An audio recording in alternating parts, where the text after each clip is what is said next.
Lookout నోటీసులు ఇచ్చారు. ఇవాళ అరెస్ట్ చేశారు. మాజీ ఎమ్మెల్యే షకీల్ కుమారుణ్ణి పోలీసులు అదుపులోకి తీసుకున్నారు.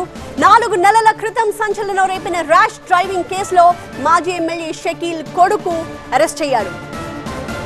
రహీల్ ని ఎయిర్పోర్ట్ లో అరెస్ట్ చేశారు పోలీసులు. ప్రజాభవన్ దగ్గర బ్యారికేడ్ ని ఢీకొట్టిన కేసులో ప్రధాన నిందితుడిగా ఉన్నాడు రహీల్.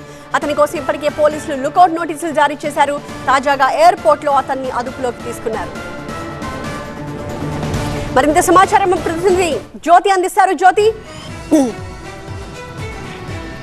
ప్రజాభవన్ వద్ద జరిగినటువంటి రోడ్డు ప్రమాదం కేసులో నిందితుడిగా ఉన్నటువంటి టీఆర్ఎస్ మాజీ ఎమ్మెల్యే షకీల్ కుమారుడు రహీల్ అరెస్ట్ అవ్వడం జరిగింది.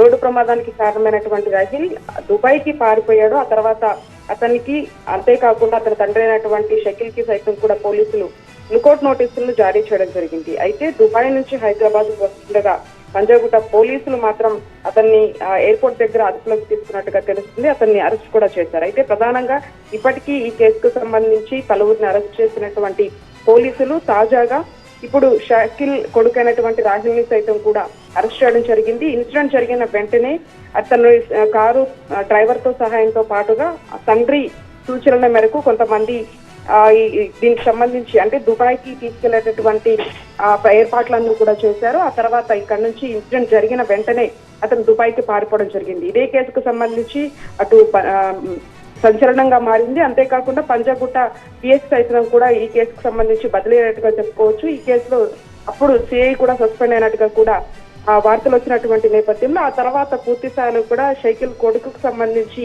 దుబాయ్ నుంచి రప్పించేందుకు చాలా ప్రయత్నాలు చేశారు. ఈ రోజు మాత్రం అతన్ని శంషాబాద్ ఎయిర్పోర్ట్ దగ్గర మాత్రం అదుపులోకి తీసుకోవడం జరిగింది, అరెస్ట్ చేయడం జరిగింది. థాంక్యూ జ్యోతి.